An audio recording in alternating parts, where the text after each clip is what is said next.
It was a cold winter evening in Iowa City, and the atmosphere around Carver Hawkeye Arena was buzzing with excitement. Fans had been lining up since morning, hoping to witness one of the biggest games of the season. Tonight wasn't just any regular basketball match, it was the night Caitlin Clark, the young superstar who had already become a household name, was set to face a tough rival in a game that could decide Iowa's position in the NCAA rankings.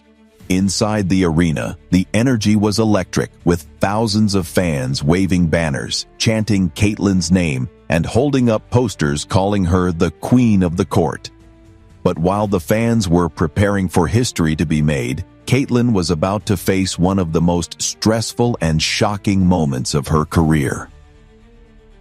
Just 2 hours before the game, Caitlin walked into the team's locker room carrying her black duffel bag, the same bag she used for every game since her freshman year. Inside it were all her essentials: her specially fitted sneakers, her custom jersey, her mouthguard, her game day playlist headphones, and most importantly, her lucky blue wristband that she had worn for every single important match. That wristband had become a ritual for her, something she believed brought confidence and focus whenever the pressure was at its highest. Without it, she never felt the same.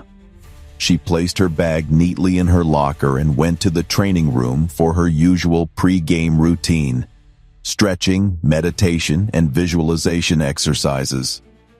For Caitlin, preparation was sacred. She didn't like distractions. She didn't like surprises. But tonight, the unexpected was waiting for her.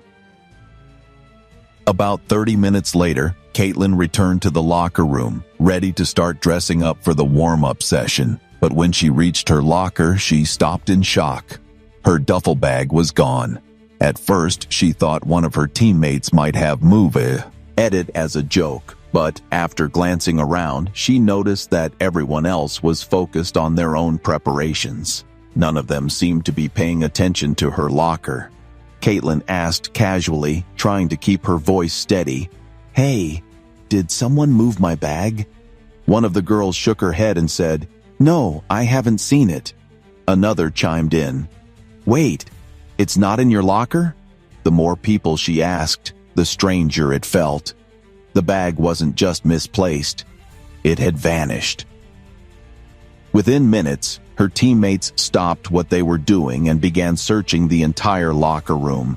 The benches, the showers, under the lockers, inside the equipment cabinets, nothing.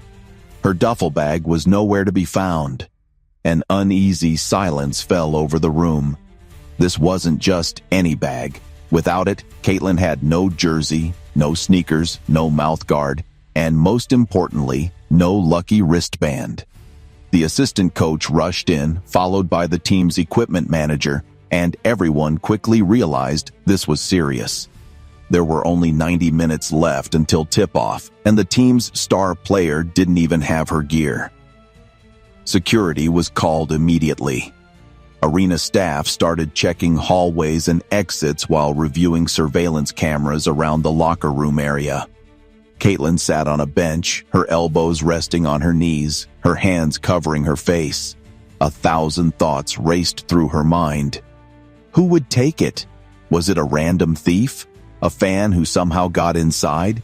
Or was someone trying to mess with me right before the biggest game of the season? The tension in the room was unbearable. Her heart was pounding, and the pressure of the night suddenly felt twice as heavy. After a few minutes, a student staffer rushed into the locker room, holding something small in his hand. "Caitlin, I found this near the south exit," he said, breathless. Caitlin looked up and froze. It was her custom mouthguard, the one she had, placed in the inner pocket of her duffel bag. The realization hit everyone immediately. Whoever took the bag had opened it. This wasn't an accident. Someone had deliberately rifled through her things and carried them away.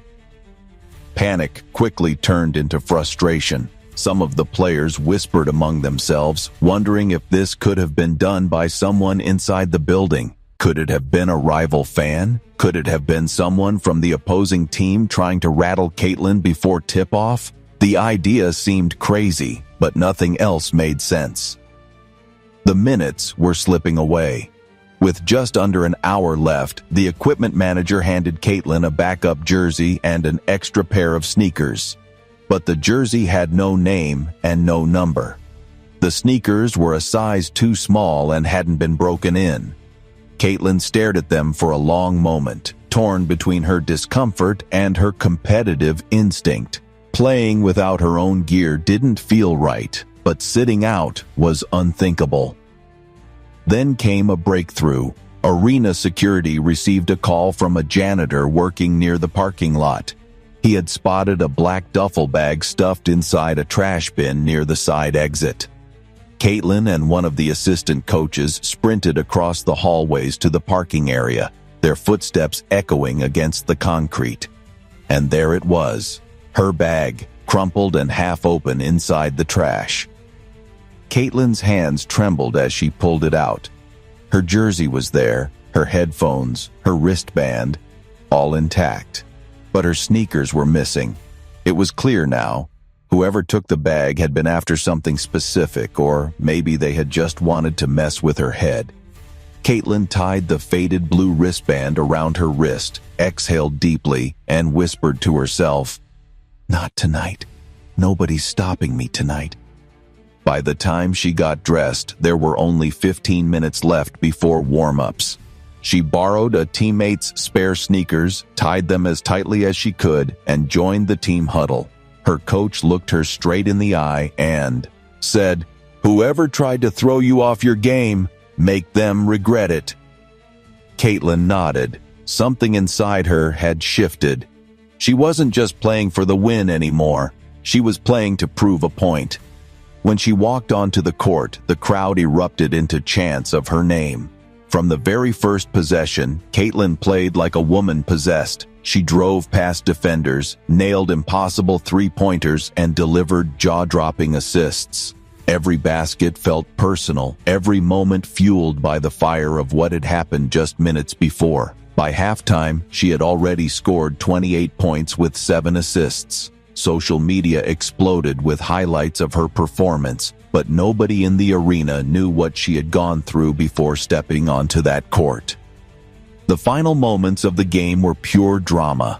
With less than 30 seconds left and the score tied, Caitlin took the ball near half court. 2 defenders closed in, forcing her to spin away. With the shot clock winding down, she stepped back and launched a deep three-pointer. The ball sailed through the air, the crowd holding its breath, and then, swish. The arena erupted in thunderous cheers. Iowa won by 3. After the game, reporters crowded around Caitlin, firing questions about her performance, but she kept the incident quiet. When one reporter finally asked if something unusual had happened before the game, Caitlin smiled faintly and said, "Whoever tried to break me, thank you. You just made me stronger." The thief was never caught. Security footage revealed frustrating blind spots, and no one ever came forward. Some believe it was a prank gone wrong. Others think it was an obsessed fan who panicked and ditched the bag before being caught. Whatever the truth, that night became a turning point in Caitlin Clark's career. It proved her resilience, her focus, and her ability to thrive under pressure. Even in chaos, she delivered one of the best performances of her life. After the buzzer echoed through the packed arena and Iowa celebrated the victory, Caitlin Clark stood in the middle of the court, breathing heavily and soaking in the roar of the crowd. Her teammates rushed to hug her, some screaming in disbelief, others almost in tears from the adrenaline. The game had been intense, every second of it, but Caitlin's last shot had sealed the deal. It was a moment people would replay for years. Yet, as the cameras flashed and the fans cheered, Caitlin's thoughts drifted back to the locker room. She couldn't shake the image of her bag stuffed inside a trash bin and the uneasy feeling that someone, somewhere, had tried to derail her that night. Inside the locker room, the atmosphere was different. Sure, everyone was celebrating, but beneath the cheers was a lingering tension. The missing bag was no longer a mystery of necessity. Caitlin had played, Iowa had won, and her lucky wristband had worked its magic. But questions remained. Who had taken it? Why had they thrown it away but left behind most of its contents? And most importantly, how had they gotten access to such a secure area without being seen? Teammates whispered among themselves, some suggesting that maybe it had been a fan who managed to slip past security. But one of the assistant coaches raised a more troubling possibility. What if it wasn't an outsider? The thought sent chills through the room. Caitlin sat quietly on the bench, her knees wrapped in ice packs, listening to fragments of these conversations. A part of her didn't want to believe anyone on the inside could do something like this, but the lack of evidence made the situation impossible to ignore. Security had already reviewed the footage and found nothing useful. There were blind spots in the hallway near the south exit, areas where no cameras were installed, and that's where her mouthguard had been found. Later that night, after the post-game press conference, Caitlin finally returned to her dorm. The streets were quieter now, but her phone wouldn't stop buzzing. Friends, teammates, and even professional players were congratulating her for the game-winning shot. She scrolled through social media, noticing that clips of her final three-pointer were going viral. But buried beneath the highlights, a few posts from fans mentioned rumors of some drama before the game. Somehow, word had leaked out that something strange had happened. That night, Caitlin lay awake in bed, staring at the ceiling. She replayed every moment in her head, from walking into the locker room with her bag to finding it inside the trash bin. Whoever had done this hadn't been after money. Her wallet was untouched and nothing valuable had been stolen. Her sneakers were missing, but that felt deliberate, as if someone wanted her uncomfortable on the court. And yet, despite all of it, she had played one of the best games of her life. Over the next few days, security at the arena tightened drastically. New cameras were installed, ID checkpoints were set up at every entry point, and even staff members were required to undergo additional verification before being allowed inside. Reporters picked up the story quickly, turning it into a trending headline. Caitlin Clark's bag stolen before game winner. Sabotage or prank? Sports shows debated the situation endlessly, with some analysts suggesting it could have been a rival fan, while others hinted that someone close to the team might have been involved. Caitlin, however, stayed silent. During interviews, she refused to speculate, brushing off questions with calm composure. "I'm focused on basketball," she said more than once. "That's all that matters." But privately, she couldn't stop thinking about it. It wasn't just about the stolen bag anymore. It was about trust. The locker room was supposed to be a safe space, a sanctuary where players could focus without fear of intrusion. That sense of safety had been shaken. A week later, Caitlin sat down with her coach for a one-on-one conversation. The coach leaned forward, hands clasped, and said softly, "Kate, you handled all this better than anyone could have expected. Most players would have fallen apart, but you used it as fuel. That says a lot about you." Caitlin smiled faintly but didn't reply. Deep down, she knew the incident had left a mark. It had shown her how quickly things could spiral out of control, how easily focus could be broken, and how important mental toughness was in a sport where distractions were constant. Meanwhile, her teammates started stepping up around her, determined not to let anything like that happen again. They formed an unspoken pact to look out for each other, checking lockers, walking together to practice, and keeping their eyes open for anything unusual. Even small things, like a door left unlocked or an unfamiliar face in the hallway, suddenly seemed suspicious. 2 weeks later, Caitlin got an anonymous message on Instagram.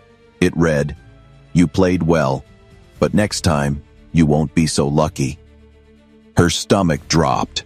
She showed the message to the team's security officer, who immediately traced the account. It turned out to be a throwaway profile with no followers, no photos, and no connection to any known fans. They never found out who sent it. But from that moment on, Caitlin realized this wasn't just a one-time incident. Someone had tried to get into her head, and they might try again. Instead of letting fear take over, Caitlin doubled down on her training. Early mornings turned into even earlier ones. She spent extra hours studying plays, practicing free throws, and visualizing clutch scenarios. Teammates noticed her newfound intensity, but Caitlin didn't talk about it. Every sprint, every shot, every workout was personal now. She wasn't just competing against other teams anymore. She was competing against whoever had tried to sabotage her focus. That season became one of Caitlin's defining chapters. Her stats soared, her leadership grew, and her ability to thrive under pressure made her one of the most feared players in college basketball. Fans admired her composure. Reporters praised her resilience. But only a few people close to her understood the full story. That behind her dominance on the court was a silent determination born from that stolen bag. Even years later, when Caitlin reached professional leagues and became one of the most celebrated athletes in the sport, she would occasionally bring up that night in interviews. Not to talk about the theft itself, but to explain what it taught her. That night, she once said, "I learned something important. People will always try to throw you off your game, in sports and in life. The trick is to stay locked in, no matter what." For the fans, the night of the stolen bag became a story of mystery and legend. For Caitlin, it became a personal reminder that adversity can either break you or build you, and she chose to let it build her.